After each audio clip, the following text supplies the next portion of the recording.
Identity, what type of there's a different level of identity. Well, in my life also, from the beginning on, after graduation and after going into the job in the Unilever, a multinational company. Your children push you to come here, or you come for the love? If you want your grandchildren, you come here and help us. Then we'll start our family. Come up to the expectation of what is required as a senior member here. I came here I'm 71 now, and I came here when I was 58 or 59 year old. Welcome to my podcast, My Migrant Soul. This is Imran Kashem, serial entrepreneur, former journalist, and personal branding expert. I am a migrant, and I believe every migrant, they have a story. They have a story of a struggle, they have a story of success, and they have a story to tell to others. Today, I have a very special guest with me. We know each other through community work, and I am very passionate to talk to him and what he does. Let me introduce with my listener to Sunil Abbott. Hi, Sunil. How are you? Hi, thank you, Imran, for my introduction. My name is Sunil Abbott, and I am from India. And I migrated to this country in 2011. And since I was in business in India and my children were settled here, so I came on a business visa here, and I've been enjoying the life in this country for last 14 years. Which part of India are you from? I'm from the north part of India. I'm from Chandigarh, which is known as the most beautiful city in India. And it's the capital of 3 northern states of India. And what makes you to come to Australia? Uh, I've been working with all multinational companies throughout my life. And then initially, I was working for them with Unilever for 20 years. And then after I changed my chair, I went to the other side of chair and started distributing their products as a businessman. And since my both children settled down in Australia before me, and they were doing their studies here, so they called us on to come to this country and stay with them. And we applied for a business visa, and very fortunate to got it there in 2010, and we joined here in 2011 June. Did you came to Australia beforehand? Yeah, I used to come for about 2 weeks or something, and to meet my children. Both were studying here. And yes, I used to enjoy this city, because the city where I was living in India is more or less like Melbourne. It's also very clean, neat, clean, and having lakes and good greenery there. Is it your children push you to come here, or you come for the love? If I tell frankly, they told me that if you want your grandchildren, you come here and help us. Then we'll start our family. Okay. So That that is, you come everything for your grandchildren. Yeah, definitely. That's the best part of our life, to stay with grandchildren and enjoy them growing up. And so from coming, you come at the late age in India, from migrating here and staying live. What are the challenges you faces? Well, I came here I'm 71 now, and I came here when I was 58 or 59 year old. And initially, I felt it very different staying, working here, or going around here, because I didn't. When I used to come as a tourist for some time, 2 weeks, but understanding the country for a longer stay was initially difficult for me. But fortunately, in our country, like in India, our all higher education is done in English, so I didn't had much problem in communicating with the people. And as I came on a business visa, we were supposed to have a business here, so we opened Indian restaurants here. And initially, I used to look the front of the house, and it used to become a bit difficult for me, because the language, the speaking style here, slangness here was a little bit difficult for me to understand. So if somebody used to call their name or address or something, I used to write it first and then put it on the till. But slowly I keep on understanding that thing. And kept in my mind that if I want to stay in this country, I have to work with the children, I have to make my own identity and enjoy the life here. Identity, what type of there's a different level of identity. What type of identity you feel like?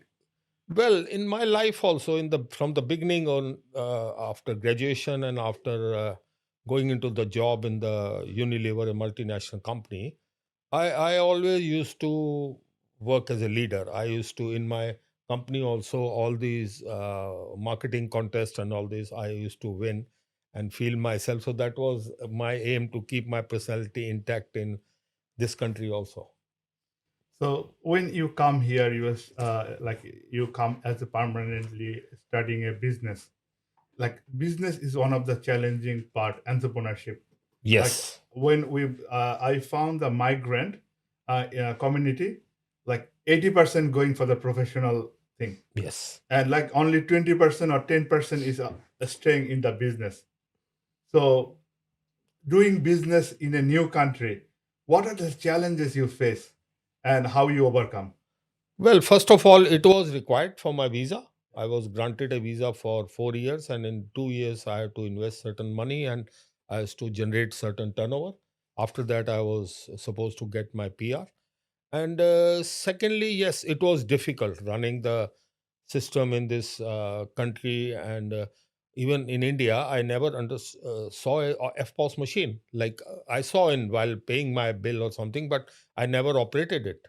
I never operated a till, or I never operated, but slowly with the help of my children, and they keep on teaching me. And I never felt bad that my son is teaching me, because it is something we have to understand, since they would be living here for a long time. And one of the things is curious for me, like you come from Punjab, the and lots of Punjabi community in Melbourne. I think out of after Canada, I think Melbourne is one of Yes, Punjabi is our favorite city. yes. So that got any connection for you running a business? It help or Well, yes, definitely, because we had a good number of population. I heard recently in the newspaper or other information that Singh is the largest surname in this surname? Yeah, country yeah, after Smith. yeah. So that's a very proud moment for we people coming from that part of India. And well, we uh, see, fact is that the Indian restaurant business, or Indian hospitality business, or Indian cuisine is more or less liked by the Aussies also. Aussies love to have at least once a week, or at least in fortnight, to go for Indian food. And especially the people coming from UK and Europe and all this are very familiar with the Indian food. And fortunately, since our location of the restaurant is very close to MCG, which is the happening area throughout, it's happening place throughout the year, so we get good response in that. Also, like here, I when I study, most of my uh, co- uh, s- friends was Punjabis, Yeah. and they have a big community. Yes. So, like, what you heard from before you coming to Melbourne about Melbourne? Well, when I used to come on tourist visa, I had some relatives also. They were staying here. My elder brother stays. He's a retired brigadier, and his children are running business. So they, and a lot of family, the lot of attached family was here. So I knew what about they are doing and how they are feeling since living here for a long time. So, but when I settled down, I the first house I had was in Tarneit. Yeah. Tarneit, as you know, especially the Wyndham Council, has got the largest population of multicultural people, and especially from the North India, Punjabis, and other people from Punjab. So I used to meet people, and I used to see them. They were initially stage. I even myself was isolated, because the work was only for the evening, but daytime I used to feel bad, so I used to roam around in the parks and all this. There I found some people, 15, 20 people sitting in the benches and discussing about what is happening in India, about politics and their things. So made a small group of them, and I said, when you have come to this country, it is not just sitting in the parks and spending your time there. Understand this country, understand the culture of this country, and then you can enjoy more, because it's a big city. Like Melbourne is a big city, three times of Indian capital Delhi, and there's plenty of things to go around and all this. So we made a small group and we named it Club 60 Tarneit. Club 60 Tarneit came up in my mind from a Bollywood movie. A Bollywood movie came in about 25 years back, which was called Club 60. So in that movie, there were three, four friends of different status, rich, poor, and all. They used to play tennis in a club. So they used to help each other. So this thing came in my mind that instead of making some serious name, I should put a funny name so Yeah. people will be joining it. So we started with those 13, 14 people, and slowly it was growing. Then we started having some birthday parties in the park. Then we are celebrating some Indian festival also. We started doing some dance. The people were increasing, joining us 25, 30, 40, 50.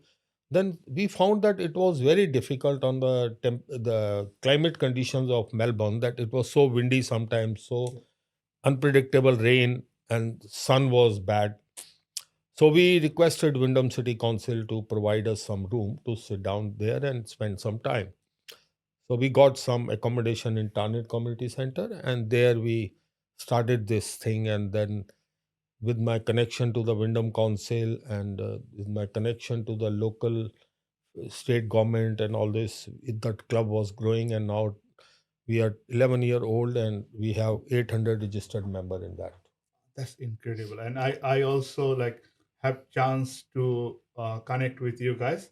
I see what incredible job you do, and also like different festival. I see you Yes, guys yes, passing the energy, passing the culture, yes, and having a quality time with others, yes, and also represented your culture. yes, And also like you come here, even my mom was 3 months before here. We are spending time, but who lives who come here living permanently, they sometimes feel lonely. yes. I think you guys done such an incredible job.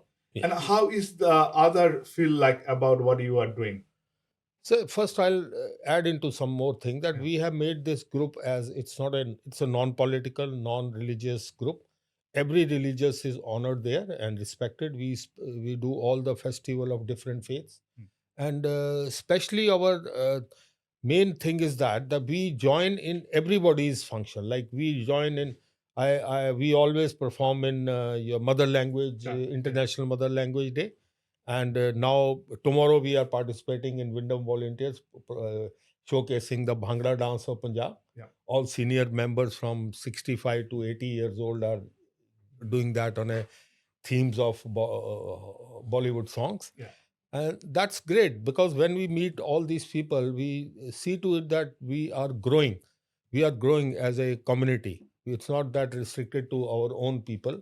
The and especially we get love from all the communities. We never said that we will not go for any. And you will be surprised to know that in spite of differences between our countries in like India and Pakistan in political difference and other differences, from last 5 years, we have been celebrating the Friendship Day on around 15th and 14th of August, which is the Republic Day of the respective countries. Sorry, Independence Day. So I got some initially. A lot of people were against for it coming from India in that state of mind. But I said, no, nothing doing. It's We are all part of that, and my father, my forefather, they are all migrated from there, Yeah. and we speak the same language and we look same. Yeah. So that is going on very strong. From 5 years we have been celebrating this Friendship Day on those days, and their theme there, and we see to it that everybody is given a chance to tell about their culture. And especially for the food, we respect everybody's food dietary requirement and the cultural requirement, so we organize like that. If I ask